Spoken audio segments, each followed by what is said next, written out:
Kita nyo, matigas na siya, no? Okay. Ito po ang gagamitin natin. Ilagay nyo po. Buo, ano po? Buo siya. Tupiin lang po ng ganito. Napakabilis lang po. Yan po. Nakita nyo po siya.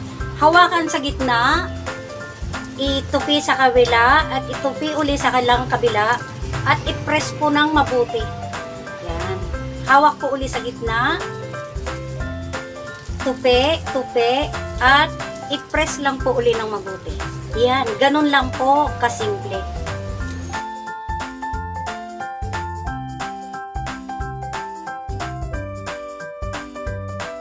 Ito po yung ating mga ingredients sa ating gagawing homemade special pulburon po na may dalawang flavor po. Meron po tayong flavor ng cookies and cream at saka po peanut flavor po. Ito po ang ating mga ingredients.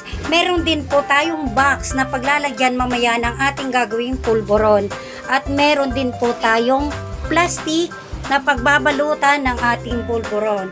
Ito po, gagamit po tayo ng 1.5 na margarine po na nabibili lang po ito sa palengke. Ito po, 4 kilo po na harina na first class. Yan po ang gagamitin natin.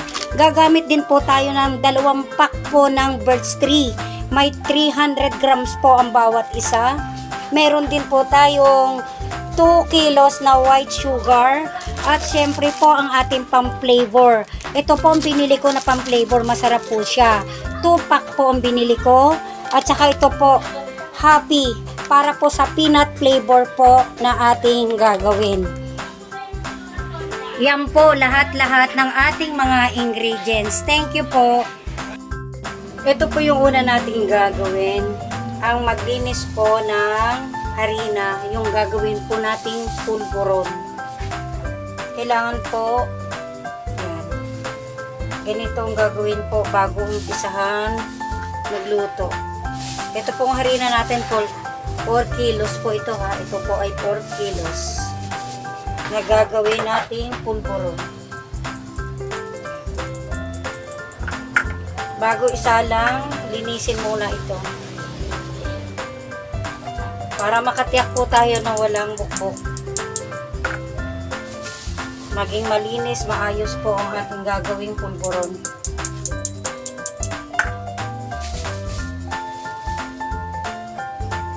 Continuous lang po ang paggawa pag ganito po.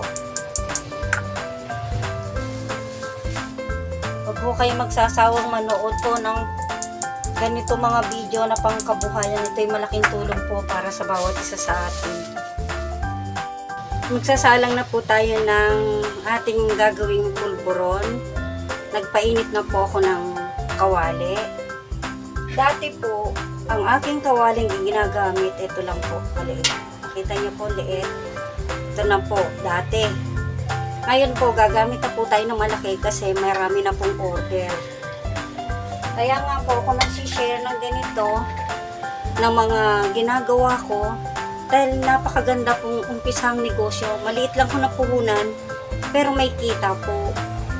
Kaya sana, huwag nyo ipagwalang bahala yung mga napapanood yung mga video na ganitong pangkabuhayan na isinasampol. Habang nagpapainit po tayo ng kawali, yan. Ilalagay po natin dyan yung nilinis nating harina. Gawa ko po ngayon muna ay 4 kilos. Kasi nga po, maraming ibabalutin para mabilis agad ma-dispose. Pag-dispose, gawa po ulit. Ito na po. Ito na po yung ating harina na lulutuin gagawing pulburon.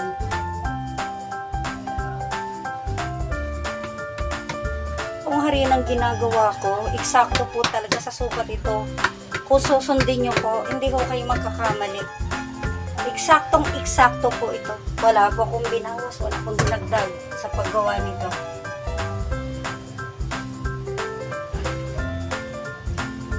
Ito po, ang pagluluto ko nito, pag nakita nyo golden brown na po, luto na po yun at mangangamoy harina. Katulad nito, mabigat pa siyang haluin.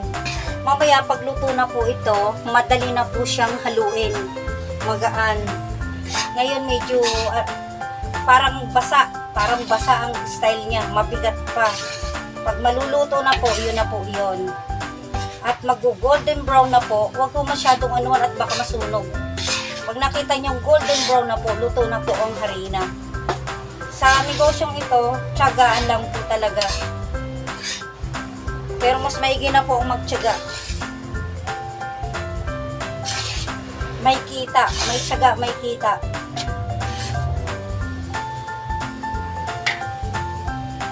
Ano po yung naluto natin? Ito, tingnan nyo po, golden brown na po. Mainit pa po siya. Yan. Ngayon, ihahalo na natin po ang asukal. Habang mainit pa siya, ihahalo lang po siya. Ganyan.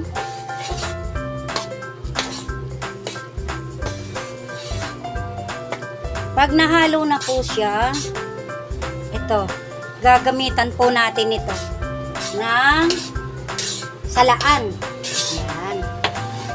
Bakit po sasalain? Para mawala po ang buo-buo.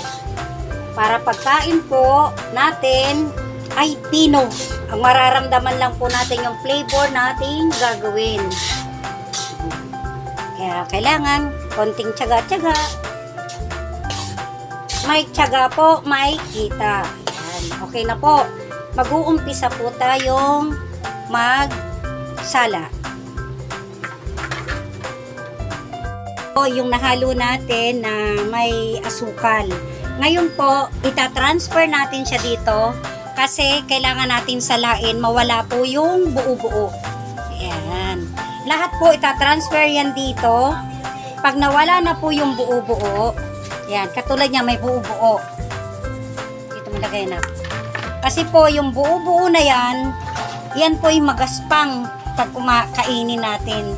Kaya kailangan dudurugin po ito para ibalik dyan. Yan.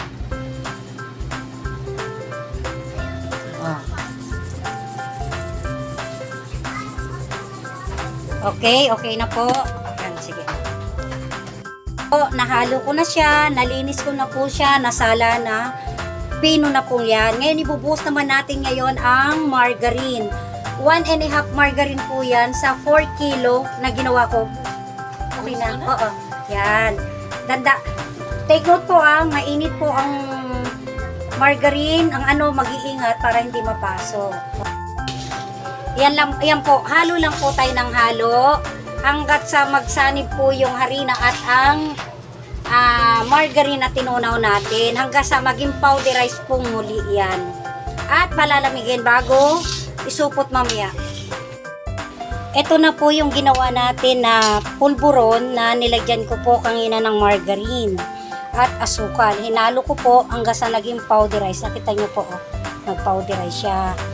Ngayon po, nilagyan ko na siya ng gatas. Gatas po yan. Yan, gatas po yan.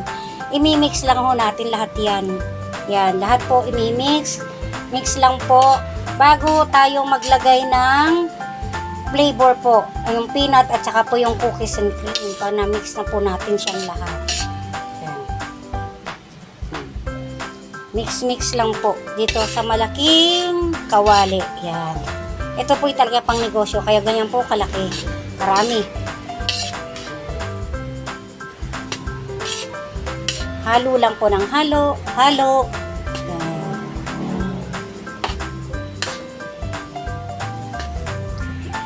Ito po na yung finished product natin, ang cookies and cream. Ito po ang ginamit natin pang flavor sa cookies and cream. Ito po sa kabila, yan naman po ang peanut flavor po ng ating special pulburon. Ang ginamit po natin dyan, ito po, ang ginamit natin pang flavor. Ito na po yung nagawa natin ng 4 kilos na harina kanina. Tapos na po siya, babalutin na lang po siya. Maraming salamat po sa inyo. Kung nagustuhan nyo po ang aking video, please like, share, and subscribe po. Thank you po and God bless po sa inyong lahat. Narito na po yung ating pulburo na ginawa ko. Yan.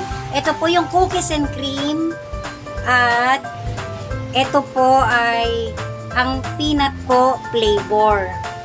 Ngayon, nagbalot na po ako ng mga ilang piraso. Yan po. Ng ating pulburon, ang pakikita ko po kung paano ko to ginagawa na pagbabalot. Ito po ang pambalot na ginawa ko. Ang size po niyan, 4.5 cm to 5 cm. Ito po. Itong laki niya. Yan. Ngayon, mag-uumpisa po tayong magbalot. Ipakikita ko po sa inyo kung paano magbalot. Ito po, kailangan press na, ipipress mo siyang maigi. Yan, nakita nyo po. Oh. Tsaka ko po dito dadalhin. Yan. Yan. Kailangan po ipipress po ng mabuti kasi kung hindi, madaling madurog. Nakita nyo po, matigas ang pagkakagawa ko. Yan. Ito po. Ganyan lang po siya. Hanggang sa konti pa. Para hindi po siya nadudurog. Okay po. Ayan. Kita nyo po. Ayan. O, kita nyo. Matigas na siya, no? Okay. Ito po ang gagamitin natin. Ilagay nyo po. Buo, ano po? Buo siya. Tupiin lang po ng ganito. Napakabilis lang po. Yan po. Makita nyo po siya. Hawakan sa gitna. Itupi sa kabila. At itupi uli sa kalang kabila. At i-press po ng mabuti. Yan. Hawak po uli sa gitna. Tupi. At i-press lang po uli ng mabuti. Yan. Ganun lang po kasimple. Thank you po. Maraming salamat po sa panonood.